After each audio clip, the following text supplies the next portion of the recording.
अस्सलाम वालेकुम दोस्तों, आज आपको चिकन बारबेक्यू तिक्का पिज़्ज़ा बनाने का तरीका सिखाऊंगा जो कि बहुत ज़्यादा इजी बनता है और बहुत ज़्यादा ही मज़े का बनता है। तमाम पिज़्ज़ों का बाप है, इतना ज़्यादा मज़े का बनता है कि मैं आपको बयान नहीं कर सकता। इतना ज़्यादा आसानी से आपने बनाना है इसको।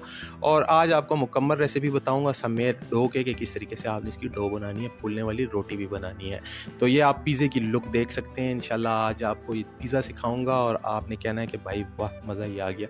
तो बनाते हैं आज के पिज़्ज़े को। तो सबसे पहले हमने क्या करना है, डो के लिए 2 कप मैदा लेना है। उसके बीच में आपने आधा चम्मच नमक डालना है, मतलब आधा टीस्पून नमक डालना है। 2 टीस्पून चीनी डालनी है। चीनी से ये मीठा तो नहीं होगा लेकिन इसका टेस्ट एक अलग सा आएगा जो बिल्कुल बाज़ारी चिकन टिक्का पिज़्ज़ा की तरह आता है। और ये चिकन टिक्का पिज़्ज़ा जो है मेरी रेसिपी है। उसके बाद हमने 2 चम्मच जो है कि यीस्ट इसके अंदर डाल देनी है। बिल्कुल ही आपने यीस्ट में कंजूसी नहीं करनी। अक्सर लोग बहुत थोड़ी डालते हैं जिसकी वजह से रोटी नहीं फूलती। अक्सर मुझसे बहनें और भाई पूछते रहते हैं कि चिकन की जो ब्रेड होती है वो किस तरीके से फूलती है, तो मैं आज आपको वही तरीका बता रहा हूँ। तो इसको आपने नीम गर्म पानी से अच्छे तरीके से भून लेना है। तो अभी तक वीडियो को देख रहे हैं तो चैनल को ज़रूर सब्सक्राइब करें।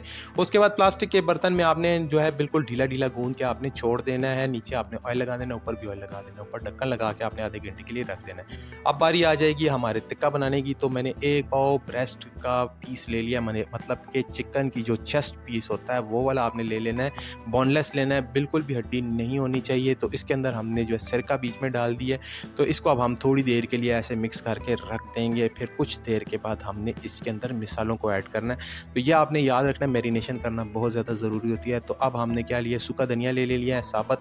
उसके बाद मिर्च अब पीसी भी लेना चाहें, दड़ा लेना चाहें वो भी डाल सकते हैं। हल्दी डालनी है, नमक डालना है और काली मिर्चें, ये आपको किचन के अंदर ही अवेलेबल हो जाएंगी। तो इस तरीके से आपने अच्छे तरीके से जो है इसको इसके साथ मिक्स करके मैरिनेशन के लिए फ्रिज में रखना चाहें तो फ्रिज में भी रख सकते हैं, वरना आप इसके ऊपर कोई ढक्कन लगा के या प्लास्टिक लगा के भी इसको रख सकते हैं। और थोड़ा सा ऑयल भी आपने इसमें डालना है अगर आपको खुश्क लगे। अगर नहीं डालते तो कोई इशू नहीं, लेकिन उससे ये होगा कि टिक्कियाँ आपके ज़रा जूसी नहीं बनेंगे।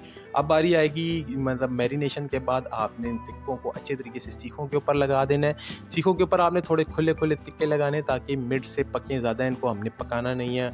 अक्सर लोग बिल्कुल काले कर देते हैं, जला देते हैं, फिर जला जला टेस्ट आता है। तो आपने जलाना बिल्कुल भी नहीं है, आपने अच्छे तरीके से जो है इसको जो है कि पकाना है। तो उसके साथ मैंने क्या किया कि थोड़ी सी गाजरें आपने गोल गोल काट लेनी है, जिस तरीके से आपको पसंद हो उसी तरीके से आपने वो भी सीखों में लगा लेनी है।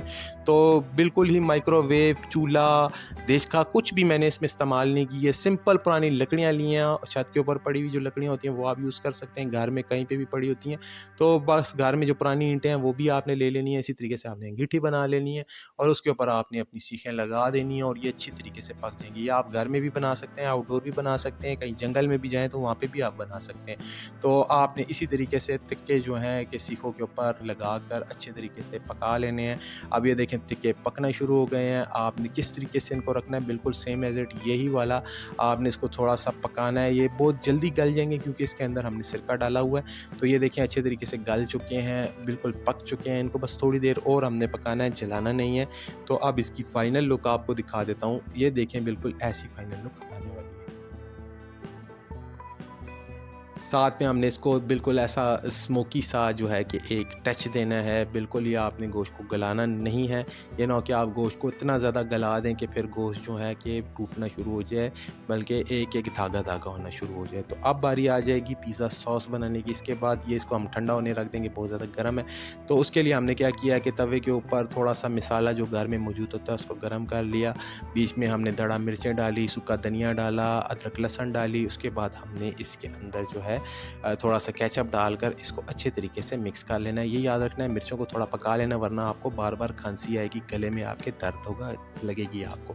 तो इस तरीके से आपने सॉस तैयार कर लेनी है। तो ये अब हमारी जो है पिज़्ज़ा सॉस तैयार हो चुकी है। ये बाज़ार वाली पिज़्ज़ा सॉस से करोड़ों गुना ज़्यादा मज़े की बनती है और बहुत ज़्यादा अच्छी बनती है और बिल्कुल सेम एज़ इट उससे ज़्यादा अच्छा टेस्ट देती है। तो अब बारी आ जाएगी हमारी ब्रेड बनाने की। पिज़्ज़ा ब्रेड बनाने के लिए देखें कितनी अच्छी तरीके से डो फूल चुकी है। इसी तरह की डो आपने बनानी है। फिर बड़ा सा पेड़ा आपने ले लेना है, आधा आपने रख लेना है, आधा पेड़ा आपने लेना है। तो इसी तरीके से आपने इसको रोटी की तरह बना लेना है। डस्टिंग लाजमी करनी है वरना ये चिपकेगा।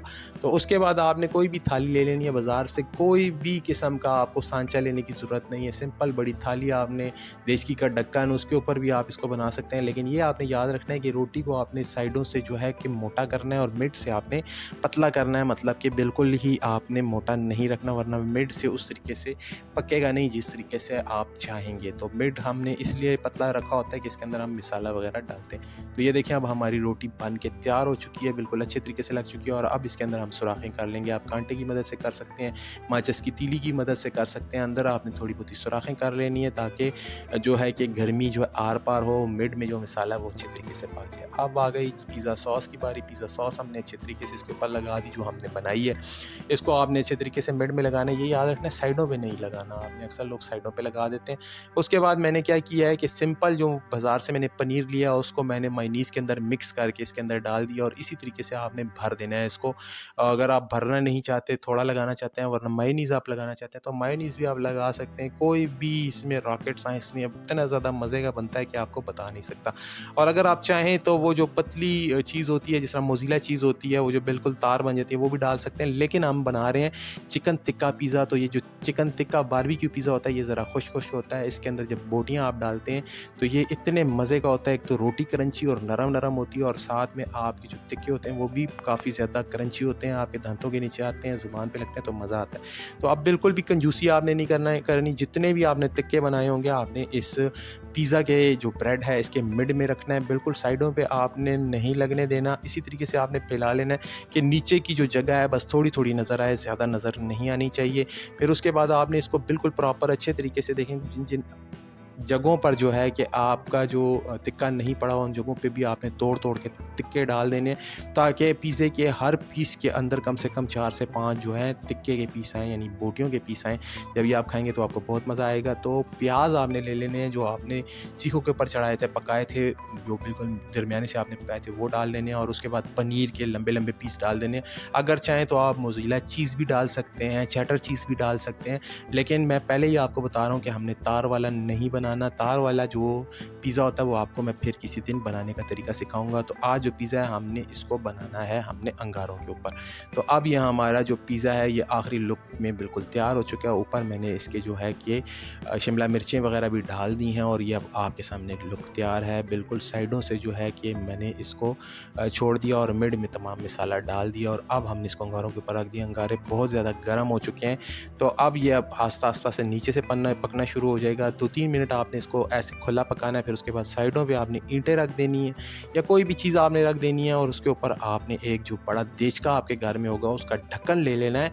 उस ढक्कन को आपने इसके ऊपर रख के जो बाकी का अंगारा होगा थोड़ा बहुत वो इसके ऊपर आपने डाल देना है ताकि अच्छे तरीके से ऊपर नीचे से ये पक जाए। तो इसके ऊपर अब मैं अंगारा डालने वाला हूँ। ये देखिए इसी तरीके से आपने कोयला जो है अंगारा बना होगा वो आपने डाल देना है, राख भी डाल देनी है। ये याद रखना है कि बड़ी स्लो आपने डालना है वरना ये राख उड़ के आपके पिज़्ज़े के ऊपर चिपक जाएगी जो कि पिज़्ज़े को बिल्कुल काला कर देगी। तो इसी तरीके से आपने इसको जो है कि पकाना है, थोड़ा टाइम आपने इसको देना है। तो अभी 10 से 15 मिनट में ये बिल्कुल तैयार हो जाएगा, बिल्कुल सेम एज़ इट। तो ये देखिए मैंने बीच में इसको डाल दिया और आपको लुक भी दिखा रहा हूँ, ये पकना शुरू हो चुका है और अब ये मुकम्मल पक चुका है और नीचे से एक बड़ा अंगारा लेके मैंने रखा है और ये देखिए माशाल्लाह से अल्लाह की कुदरत कितना मज़े का पका है।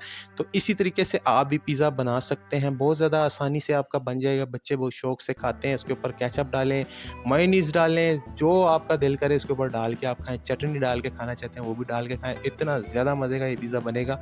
तो उम्मीद करता हूँ आज आपको मेरी रेसिपी बहुत ज़्यादा पसंद आई होगी। अल्लाह पाक आपके खानों में बरकत डाले और बहुत सारी दुआओं के साथ मैं आपसे हमेशा की तरह कहूँगा चैनल को ज़रूर सब्सक्राइब किया करें ताकि ऐसी रेसिपी आप लोगों को जल्दी-जल्दी मिलती रहे। और ये पिज़्ज़ा बहुत अच्छे तरीके से पकता है, बहुत मज़े का पकता है, बैक साइड से भी पक चुका है। तो इसी के साथ भाई को इजाज़त दीजिए, मिलूँगा एक नई रेसिपी के साथ, तब तक के लिए अल्लाह हाफ़िज़।